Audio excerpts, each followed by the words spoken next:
ഹബീബായ മുഹമ്മദ് മുസ്തഫ സല്ലല്ലാഹു അലൈഹി വസല്ലം തങ്ങളിലേക്ക് ലോകം മടങ്ങുകയാണ്.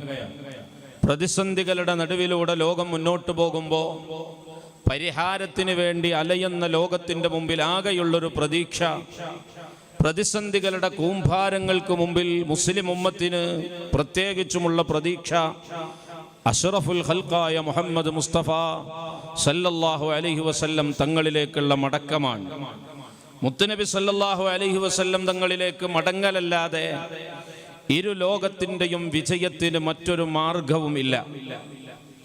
ആരംഭപ്പൂവായ മുത്തുനബി സല്ലല്ലാഹു അലൈഹി വസല്ലം തങ്ങൾ 23 വർഷക്കാലത്തെ ഔദ്യോഗികമായ ജീവിതം ഈ ഭൂമുഖത്ത് ജീവിച്ചപ്പോൾ ഒരു മനുഷ്യന്റെ ജനനം മുതൽ മരണം വരെ, മരണത്തിന് ശേഷം വരാനിരിക്കുന്ന പാരത്രികമായ ലോകത്തുള്ള എല്ലാ പ്രയാസങ്ങൾക്കും പരിഹാരം തന്നുകൊണ്ടാണ് റഹ്മത്തുൽ ലിൽ ആലമീൻ മുഹമ്മദുർ റസൂലുള്ളാഹി സല്ലല്ലാഹു അലൈഹി വസല്ലം തങ്ങൾ അവിടുത്തെ 63ാമത്തെ വയസ്സിൽ ഈ ലോകത്തോട് വിട പറഞ്ഞിട്ടുള്ളത്.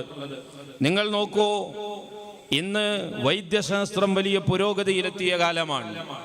വൈദ്യശാസ്ത്രം ഒരുപാട് പുരോഗമിച്ചിട്ടുണ്ട്. അവർ വലിയ വലിയ സർജറികൾ നടത്താനുള്ള സംവിധാനങ്ങളിലെത്തിയിട്ടുണ്ട്. വലിയ വലിയ രോഗങ്ങൾക്ക് ചികിത്സ കണ്ടെത്തിയിട്ടുണ്ട്. എല്ലാ അർത്ഥത്തിലും അതിൻ്റെ വിശാലമായ ചികിത്സാ സംവിധാനങ്ങളിലേക്ക് ഇന്നത്തെ മെഡിക്കൽ സംവിധാനങ്ങൾ വളർന്നിട്ടുണ്ട്. എന്നാൽ ഇന്ന് മനുഷ്യനെ ബാധിച്ചുകൊണ്ടിരിക്കുന്ന രോഗങ്ങൾ, ഷുഗർ വന്നാലും പ്രഷർ വന്നാലും കൊളസ്ട്രോൾ വന്നാലും അവൻ്റെ നിത്യരോഗങ്ങൾക്കും അവൻ്റെ ജീവിതത്തെ ബാധിച്ചുകൊണ്ടിരിക്കുന്ന മാരകമായ രോഗങ്ങൾക്കും പരിഹാരം തേടിക്കൊണ്ട് ആധുനിക വൈദ്യശാസ്ത്രത്തെ സമീപിക്കുന്ന ഒരു മനുഷ്യൻ, ആ മനുഷ്യനോട് നിർദ്ദേശിക്കുന്ന ഏറ്റവും വലിയ മരുന്നെന്താണ്? കഴിക്കാനുള്ള ഗുളികകൾ കൊടുക്കുന്നുണ്ട്, സർജറികൾ നിർദ്ദേശിക്കുന്നുണ്ട്. അതൊന്നും യഥാർത്ഥത്തിൽ രോഗത്തിനുള്ളൊരു മരുന്നല്ല, കേവലം ചില പ്രതിവിധികൾ മാത്രമാണ്.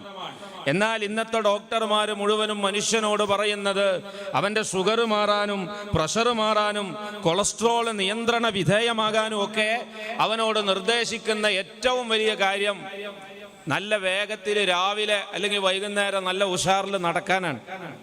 ഇന്നത്തെ ഏറ്റവും വലിയ മരുന്നതാണ്. അതുകൊണ്ട് രാവിലെ നമ്മൾ ഇറങ്ങിയാൽ കാണാം, NH-ലൂടെ റോഡിലൂടെ ഒരുപാട് ആളുകൾ, സ്ത്രീകളും പുരുഷന്മാരും അങ്ങോട്ടും ഇങ്ങോട്ടും ഇങ്ങനെ നടക്കാൻ.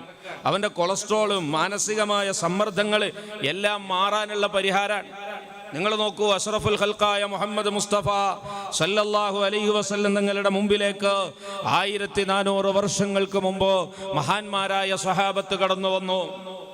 മഹാനായ അനസ് റളിയല്ലാഹു തആല അൻഹു റിപ്പോർട്ട് ചെയ്യുന്ന ഹദീസിൽ കാണാം, ഞങ്ങൾ ഹബീബായ തങ്ങളുടെ അടുക്കൽ ചെന്നുകൊണ്ട് ഞങ്ങളുടെ ആരോഗ്യത്തിൻ്റെ ളുഅഫിനെ കുറിച്ച്, ശാരീരികമായ ബലഹീനതയെക്കുറിച്ച് ഞങ്ങൾ പരാതി ബോധിപ്പിച്ചപ്പോൾ അള്ളാഹുവിൻ്റെ ഹബീബ് സല്ലല്ലാഹു അലൈഹി വസല്ലം ഞങ്ങളോട് നിർദ്ദേശിച്ചത് അലൈക്കും ബിന്നസ്ൽ, നിങ്ങൾ വളരെ വേഗതയിൽ നടക്കുക എന്നാണ്.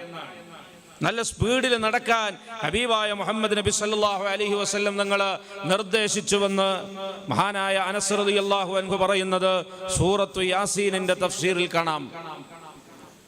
എൻ്റെ പ്രിയപ്പെട്ടവരെ, ഇന്ന് വൈദ്യശാസ്ത്രം രോഗശമനത്തിന് വേണ്ടി നിർദ്ദേശിക്കുന്ന മരുന്ന് നൂറ്റാണ്ടുകൾക്ക് മുമ്പ് മുത്തുനബി സല്ലല്ലാഹു അലൈഹി വസല്ലം തങ്ങൾ പഠിപ്പിച്ച മരുന്നാണ്. നമ്മുടെ പ്രതിസന്ധിയുടെ പരിഹാരം ഈ ലോകത്ത് നമ്മൾ അനുഭവിക്കുന്ന എല്ലാ രോഗങ്ങൾക്കുമുള്ള പ്രതിവിധിയായി പഠിപ്പിക്കപ്പെടുന്നത്, കോവിഡ് രോഗം പകർന്നു പിടിച്ചപ്പോൾ ഡോക്ടർമാർ നമ്മളോട് നിർദ്ദേശിച്ച, ആരോഗ്യ സംഘടനകൾ പഠിപ്പിച്ച കാര്യങ്ങളൊക്കെ കോവിഡ് വരുന്നതിൻ്റെ മുമ്പ് തന്നെ മനുഷ്യന്റെ പ്രതിരോധത്തിന് വേണ്ടി വുളൂഇലൂടെ, നിസ്കാരത്തിലൂടെ, മറ്റുള്ള അംഗശുദ്ധിയിലൂടെ, നിത്യവും 5 തവണയെങ്കിലും സുന്നത്തായി പല്ല് തേക്കുന്നതിലൂടെ, ഇതിലൂടെയൊക്കെ പഠിപ്പിച്ച കാര്യമാണ്. ഇങ്ങനെ ഈ ലോകത്തെ എല്ലാ പ്രതിസന്ധികൾക്കും ആരംഭ നബി സല്ലല്ലാഹു അലൈഹി വസല്ലം തങ്ങൾ നമുക്ക് പരിഹാരം തന്നിട്ടുണ്ട്. മുത്തുനബി തങ്ങൾ പരിഹാരം തരാത്ത ഒരു പ്രശ്നവും കടന്നുപോയിട്ടില്ല.